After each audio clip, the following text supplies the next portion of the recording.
Assalamualaikum warahmatullahi wabarakatuh. Pada kesempatan kali ini saya akan membahas tentang bab 4, yaitu pengembangan materi pembelajaran. Pengertian materi pembelajaran. Materi pembelajaran adalah suatu komponen sistem pembelajaran yang memegang peranan penting dalam membantu siswa mencapai standar kompetensi dan kompetensi dasar. Materi pembelajaran merupakan salah satu sumber pelajaran yang berisi pesan dalam bentuk kata, prinsip, definisi, gugus atau konteks maupun data, proses, nilai, kemampuan, dan keterampilan. Materi yang dikembangkan guru hendaknya mengacu pada kurikulum atau terdapat dalam silabus yang penyampaiannya disesuaikan dengan lingkungan siswa.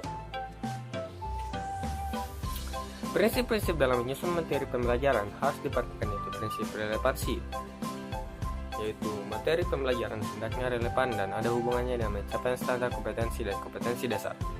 B. Prinsip konsistensi. Apabila konsistensi dasar yang harus diikuti macam, maka bahan ajar yang harus diajarkan juga harus meliputi 4 macam. C. Prinsip kecukupan. Prinsip ini berarti materi yang diajarkan hendaknya cukup memadai dan membantu siswa menguasai kompetensi dasar yang diajarkan. Materi tidak boleh terlalu sedikit dan tidak boleh terlalu banyak. B. Pengembangan materi tujuan pembelajaran utama. Ada beberapa prinsip yang akan dicapai untuk pembelajaran umum, yaitu menetapkan apa yang dilakukan oleh guru, kapan dan bagaimana cara melakukannya dalam implementasi pembelajaran, membatasi sasaran atas dasar tujuan instruksional khusus, dan menetapkan pelaksanaan kerja mencapai hasil maksimal yang memenuhi pelajaran. C. Mengembangkan alternatif yang sesuai dengan strategi pembelajaran. Mengumpulkan dan menganalisis informasi yang penting untuk mendukung kegiatan pembelajaran. Dan E. Mempersiapkan dan mengkomunikasikan rencana dan keputusan yang berkaitan dengan pembelajaran kepada pihak yang berkepentingan. Jika prinsip itu terpenuhi, maka secara teoritik perencanaan pembelajaran akan memberi penegasan dan kejelasan dalam mencapai tujuan dan sesuai dengan skenario yang sudah disusun. Walaupun dalam kenyataan sangat berbeda, apa yang dirumuskan, perencanaan akan tetap berperan memberikan inovasi dan motivasi guru saat kehabisan metode saat mengajar. Paling tidak, perencanaan yang jelas akan memberi langkah-langkah yang jelas pula dalam membentuk kompetensi. Kegunaan pengembangan materi tujuan umum yaitu 1. Memberi kriteria yang pasti untuk mengukur kemajuan belajar peserta didik. 2. Memberikan kepastian mengenai kemampuan yang diharapkan oleh peserta didik. 3. Memberikan dasar mengembangkan alat evaluasi untuk mengukur efektivitas belajar. 4. Menunjukkan petunjuk dalam menentukan materi dan strategi personal. 5. Petunjuk bagi peserta didik tentang apa yang akan dipelajari dan apa yang akan dinilai.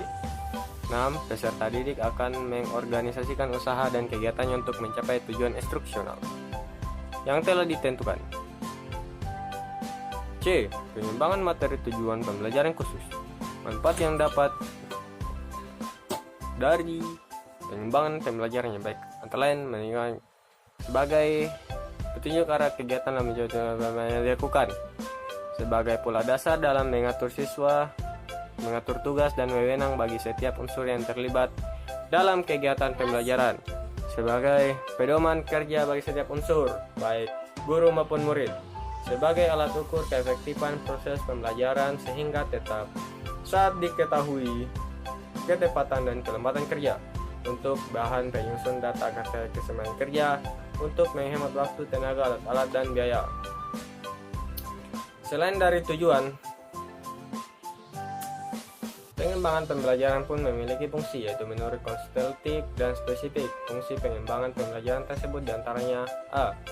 Mengorganisir pembelajaran, yaitu dalam proses mengulas seluruh aspek terkait dengan pembelajaran teratur, lokasi dan sistematis untuk memudahkan melakukan proses dan pencapaian hasil pembelajaran secara efektif dan efisien.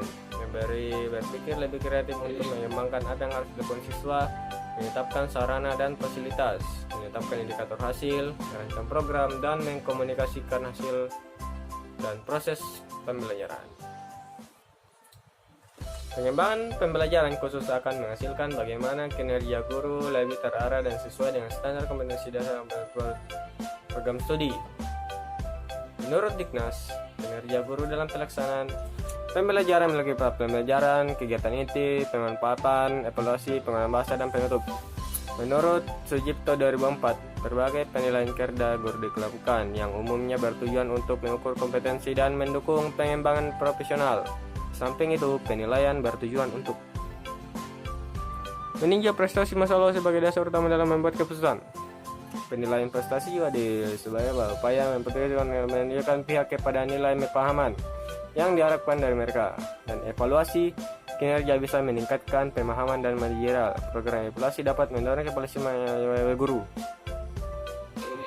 D. Pengembangan materi sesuai pengalaman belajar. 1. Pengembangan pembelajaran yang berorientasi kepada aktivitas.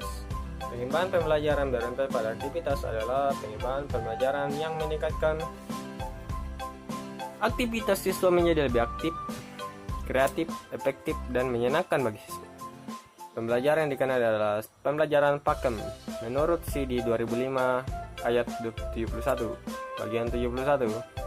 Pakem adalah singkatan dari pembelajaran aktif, kreatif, efektif, dan menyenangkan. Pembelajaran pakem juga direncanakan untuk membantu mengembangkan kreativitas.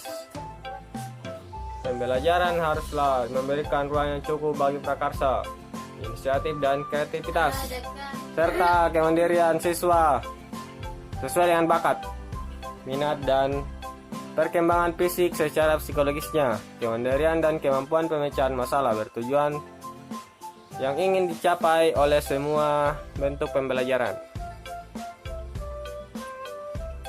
2. Mengembangkan pembelajaran pengalaman guru. Keberhasilan dalam proses pembelajaran tentunya tidak lepas dari guru sebagai salah satu sumber belajar.